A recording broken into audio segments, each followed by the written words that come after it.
Hey, everybody. Welcome to the Kind Intel podcast, where we explore how innovative solutions and compassionate leadership are transforming healthcare operations. I'm your host, Roland Regino. Join us as we talk with industry experts who are redefining efficiency, elevating patient experiences, and shaping the future of care. On today's episode, we welcome Elizabeth Franson from the Good Neighbor Health Clinic and Red Logan Dental Clinic in Vermont. Elizabeth, thanks for joining us today. Before we dive in, could you give us a quick overview of your current role and your background?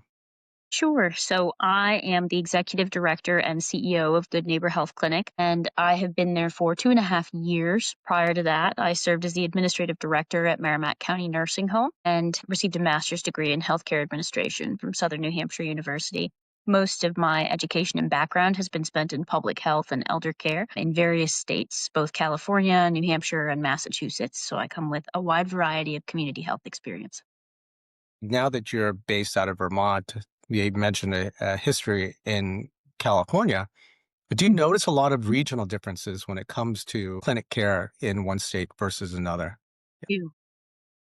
Yeah, I would say each state having its own rules and regulations around reimbursement for how medical services are delivered certainly affect workflow and operations when it comes to medical clinics. And it's interesting because everyone seems to have an idea that healthcare is the same from place to place, and we know that it's not. Absolutely. And I think we had mentioned earlier before the podcast started that we have talked with folks from other states. And, as you mentioned, they're very different practices from state to state, region to region. Now, going back to the Good Neighbor Health Clinic and Dental Clinic, are those the same location or are those two separate locations under your purview?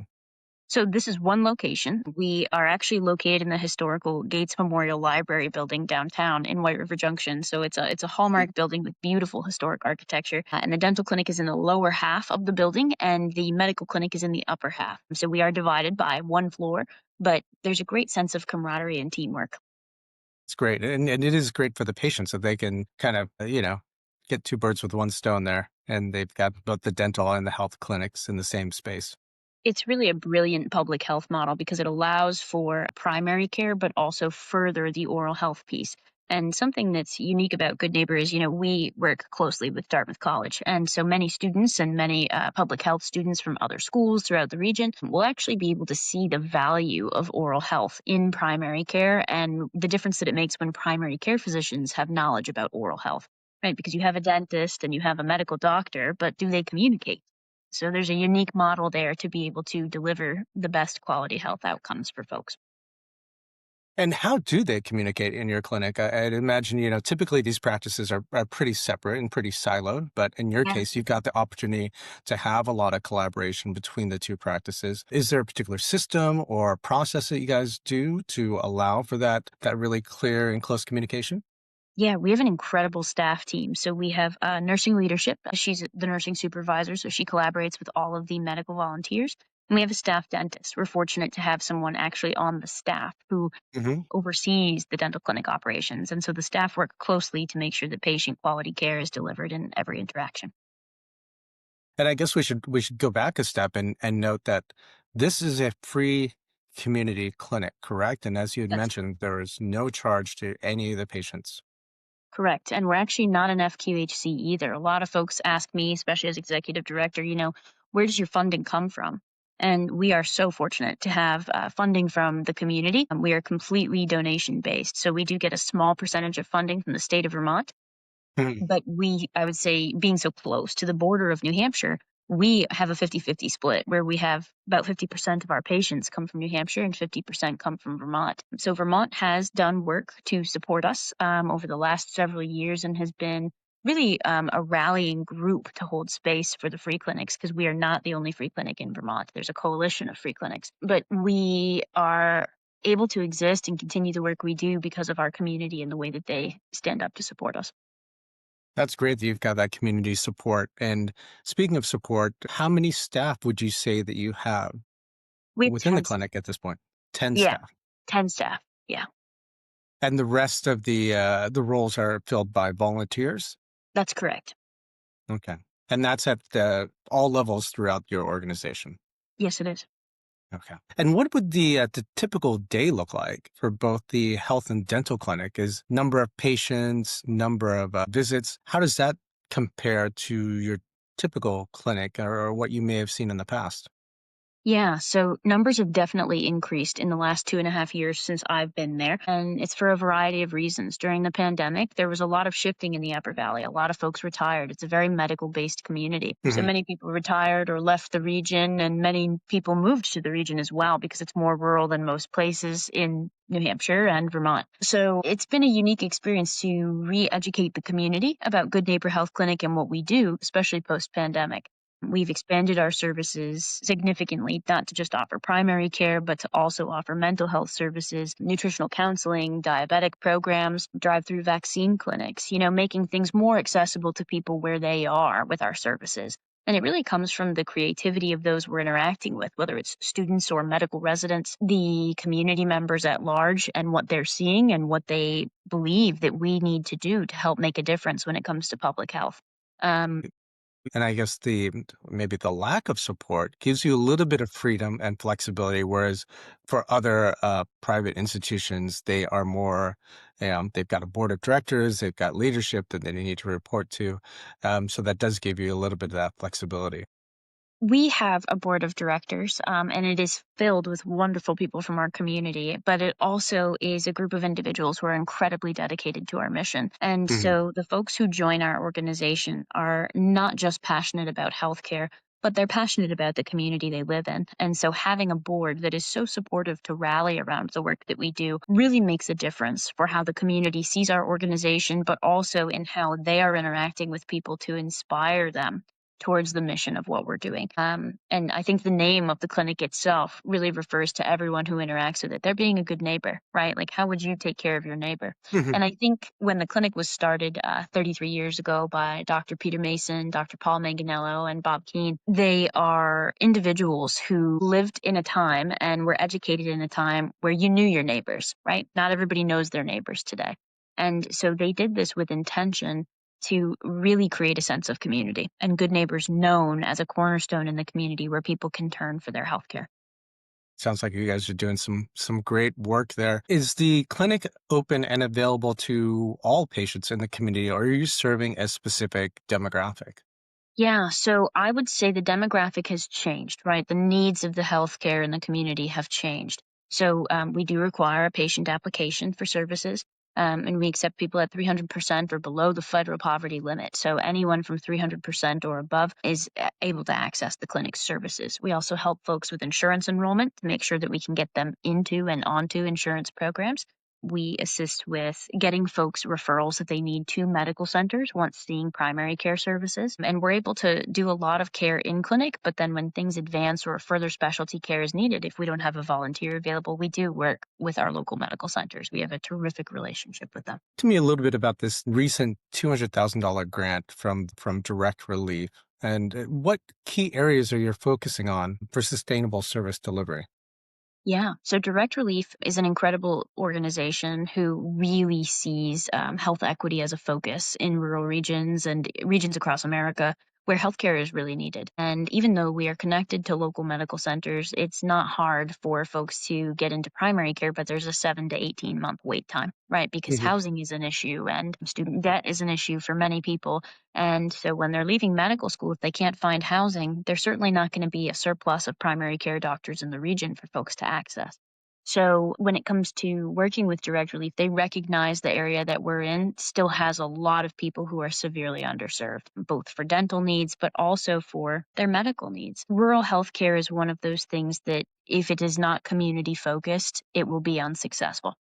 You can have trauma care, sure, everybody needs that, but community focused care is what makes sure no one misses the mark in healthcare delivery. Your communities are where people are, right? Their whole families. And so Direct Relief sees the value in us delivering health equity to the region, both in the model of the care that we provide with primary care and dental services, but also how we can creatively adapt. And so this recent gift from Direct Relief is being used to actually bring a rural access medical clinic to the region in July of 2026. We're hoping to host that and actually partner with dental schools throughout New England to provide dental care in July to many, many people who have been waiting for care, not just at our clinic, but throughout the region.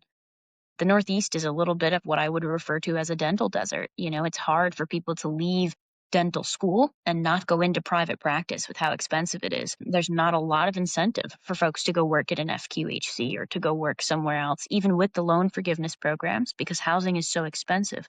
So there's a lot of systemic issues when we look at health equity that even affects the people delivering healthcare. That is those are some great points, especially when you're talking about the wider impact and the incentives for the dental students to move out to your areas. So I guess it circles back and it speaks to a little bit about your volunteer base and your support.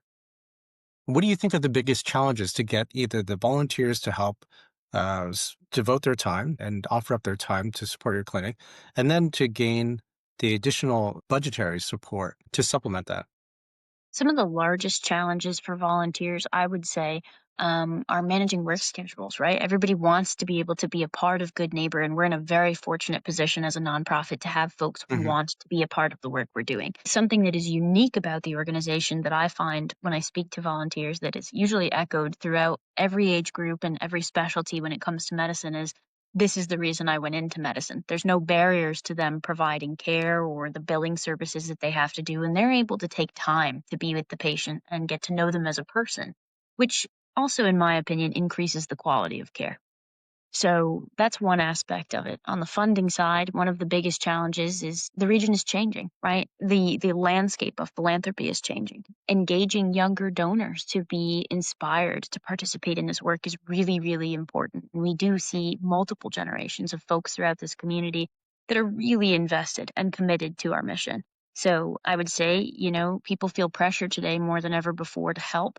And the best way that people can help their healthcare organizations and nonprofits are by participating either through their time and volunteering or by donating. That's great.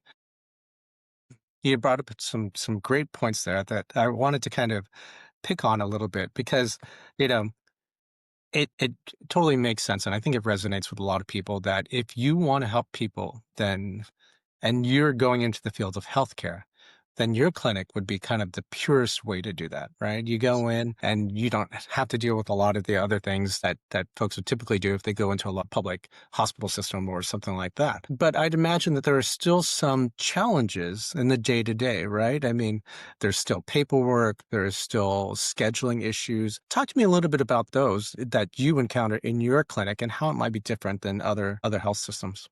Yeah, so I come to the organization with healthcare experience and a really strong background in operations. And so Hmm. for me, one of the largest challenges in our clinic is aging equipment, right? So we have to engage in capital campaigns and raise funding to be able to replace that equipment. And so when we have folks who are joining us that might be recent graduates, they're certainly not operating on the equipment they learned on, right? So Hmm. they may not be using the most up-to-date technology. So there's always a little bit of a learning curve for all of us to work together, gel together well, and make sure that the patient's getting the best possible quality care. Innovative approaches to things, such as working with grants like Heart to Heart International, being one of the 6 clinics that they selected for a lab, really changes the way that we're able to do patient care. So when we're examining and working with our patient lists and saying, hey, we know this person struggles with transportation, we're able to do their labs and tell them, hey, come in a little earlier so we can get your labs ahead of your appointment today if you can. We really take an approach that examines the whole person, their whole experience, and what are they going through to have to get to this clinic. So if someone's walking 15 miles to get to us for services, is there something we can do to make that easier? A lot of families share cars, and that's something that seems so simple to us of, okay, but if you're on any form of assistance where you're required to be working, and your family needs that car and you can't miss work, there's a lot of factors that go into a schedule to make sure that that patient can make their appointment. So our staff team is incredible at working with folks to be able to determine what works for them and how we can work to make it most effective, which is not everybody's typical healthcare experience. So it's something both the volunteers appreciate, the patients appreciate, and then there's mutual community appreciation. Yeah, and it's almost like a concierge healthcare experience where you really are looking at each patient individually and assessing each case. To me, I mean, again, it sounds like the ideal If you're looking for healthcare, you would want someone to put that level of care and interest into your whole visit and everything that comes from it. I just wonder, it must be an incredible demand on people, your volunteers' bandwidth and your staff's bandwidth. And so, um, you know, that's where I'm wondering what have you done to address those kinds of challenges? Yeah. I mean, you're working on limited staff. You've got, I think, a staff of 10. You said across both the dental and the healthcare clinic, but it sounds like they're doing the work of 20 people.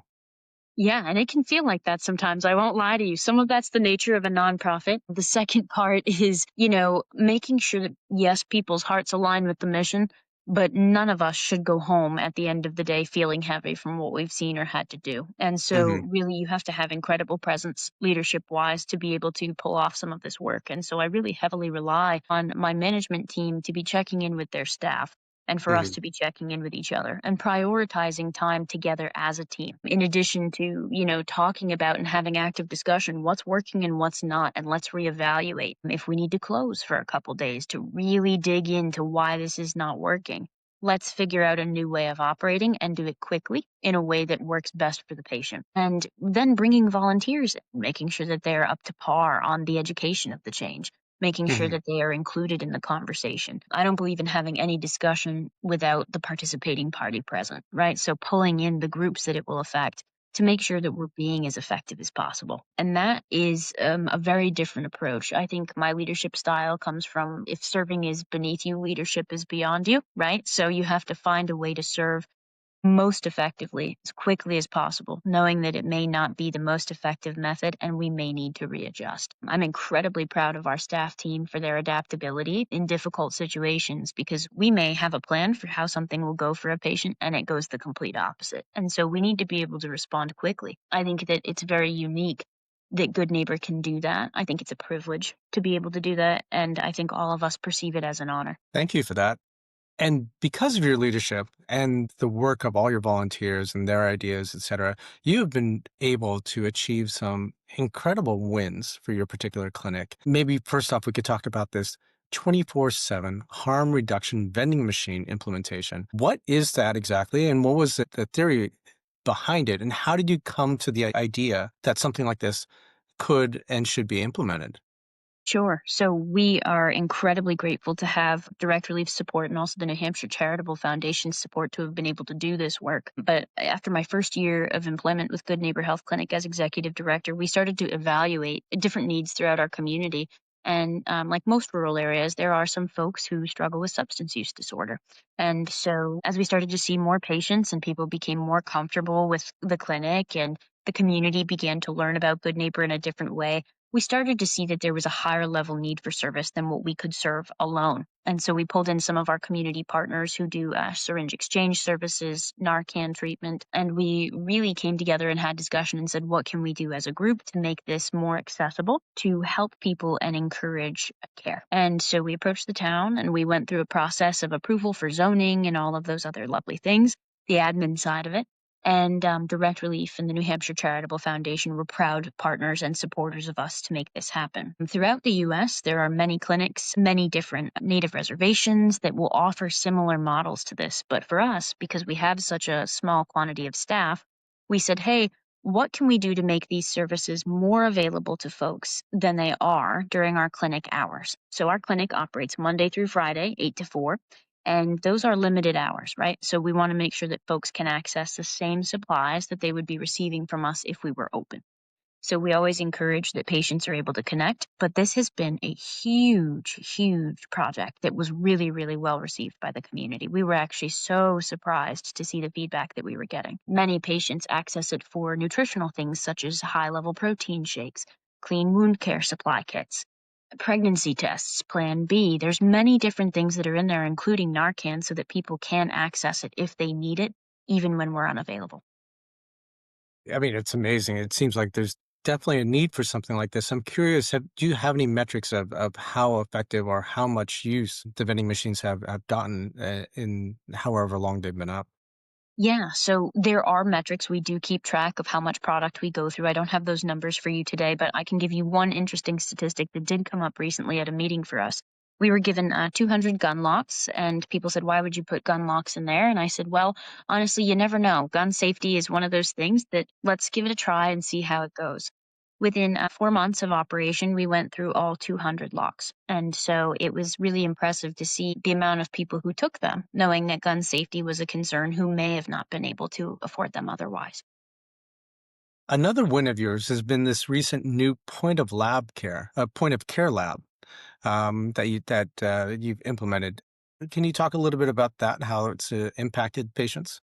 Yeah, so this is a grant through Heart to Heart International, and we are incredibly grateful to them for their support of us. And we are one of the 6 clinics that they chose to implement this lab into this year. And the lab itself, we offer 7 different forms of point of care testing. So things like A1C, hemoglobin, there's many different things we do, including urinalysis. And previously, when patients would come to clinic, we would actually have to put the order in, send them to the medical center. They may not be able to go same day. Then we would have to wait for the labs to be faxed back, doctor to review. So there was a lot of time that would go by, and it would be a real challenge for patients sometimes to actually access the medical center for testing, depending on their determinants of health. So we approached this grant opportunity with an open mind and said, we may not get it, but we need to reevaluate what our internal solutions are. We have this incredible partnership with Heart to Heart International, and we are just so grateful because we have been able to test patients right sight on scene within minutes to get results for them. So That's it's incredible. amazing. Yeah. Incredibly convenient for the patients. That is amazing work there. Now, in addition to that and the 24/7 harm reduction vending machines, you were also recently recognized for addressing food insecurity. You Yes. wanna talk a little bit about that, if I can put you on the spot?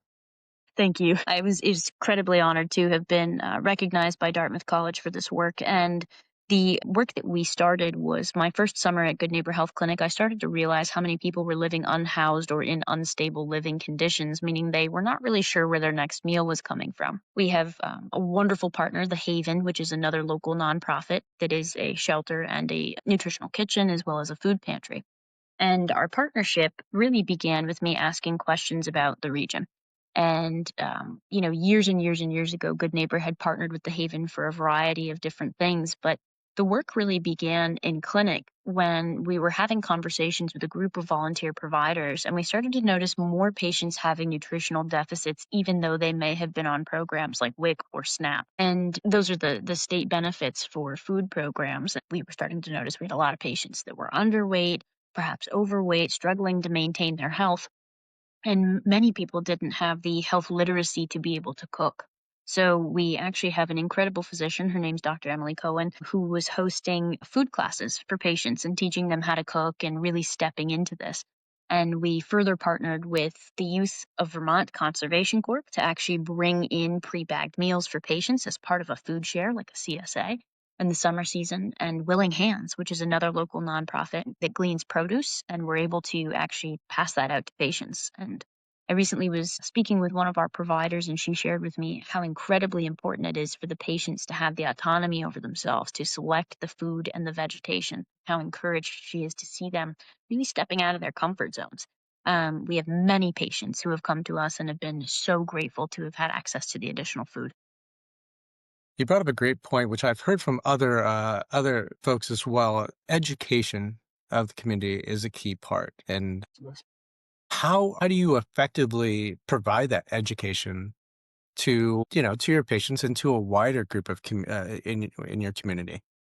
Yeah, stepping back from my role as executive director and taking a look at the community as a whole, I grew up in central New Hampshire in an area that would qualify for having low health literacy. So, health education is something that is incredibly important to me as an individual, but also as a leader. And one of the ways that you can educate is by first identifying the different groups and what the deficits are.